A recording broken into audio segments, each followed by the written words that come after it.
Nous sommes le jeudi 12 janvier. Mardi dernier, Elisabeth Borne a annoncé le report de l'âge légal de la retraite de 62 à 64 ans. Les syndicats ont annoncé de manière unitaire une grande journée d'action qui aura lieu dans une semaine, le 19 janvier. Alors nous sommes allés voir sur le marché de Montreuil ce qu'en pensaient les gens. Moi, je pense que c'est inadmissible. On devrait avoir la retraite à 60 ans. On n'est plus en forme. Et on a besoin de repos. On l'a mérité, cette retraite. Dans le temps, les gens se sont battus pour ça aussi. Pourquoi on nous retire des acquis? Ce que je trouve surtout incohérent, c'est qu'on veut que les gens travaillent jusqu'à 65 ans, mais à partir de 50 ans, ils sont trop vieux dans certaines entreprises. Donc qu'est-ce qu'ils font? Avec un chômage qui va passer sans aide économique à 57%, comment on fait de 55 ans à 65 ans pour vivre? Ben moi, je trouve que c'est pas une bonne chose parce qu'il y a plein de jeunes au chômage. Pourquoi les personnes âgées devraient continuer encore plus alors qu'elles sont malades? Et puis, de toute façon, il n'y a pas beaucoup de travail pour tout le monde. Alors, laisser les vieux partir à la retraite à l'âge de la retraite, c'est normal, quoi.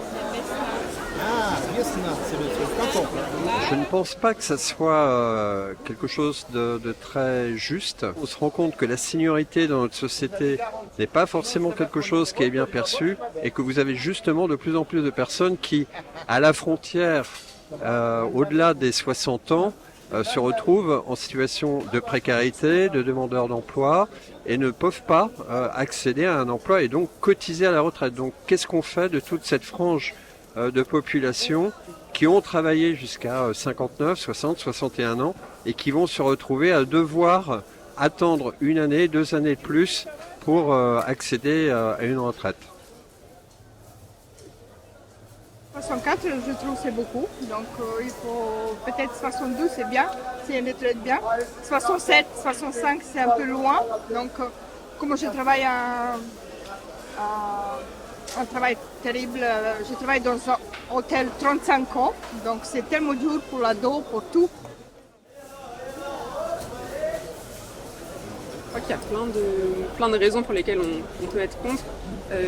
Une des choses qui me semble importante, c'est que par exemple quand on regarde le taux d'emploi des seniors, on voit qu'il y a quand même très peu de personnes de plus de... Alors je ne sais pas exactement quel âge, mais des personnes seniors qui sont employées. Donc, il y en a, l'essentiel sont au chômage, galèrent à trouver un travail. Donc finalement, quelle est la logique de devoir faire travailler plus longtemps des personnes qui n'ont déjà pas accès à l'emploi? Et puis un autre truc important, j'entendais un peu des questions qui se posent sur comment est-ce qu'on va adapter les postes de travail à des personnes qui par exemple ont des problèmes de santé, des troubles musculo-squelettiques, ce genre de choses. Et je trouve ça vraiment...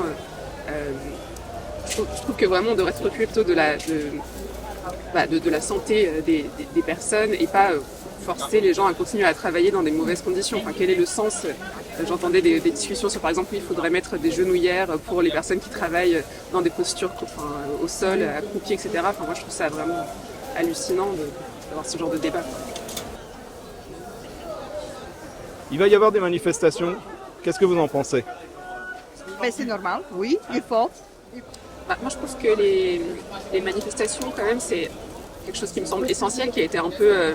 le droit de manifester a un peu été mis à mal ces dernières années, mais je pense que là, justement, le fait que ce soit un mouvement assez massif, ça montre bien quand même que c'est une réforme qui ne satisfait pas grand monde. Parce que même quand on entend les gens qui la défendent, ces arguments sont assez peu convaincants. Donc je pense que ça mobilise en fait des gens de profils très différents et c'est ça qui, à mon avis, devrait être entendu par le gouvernement.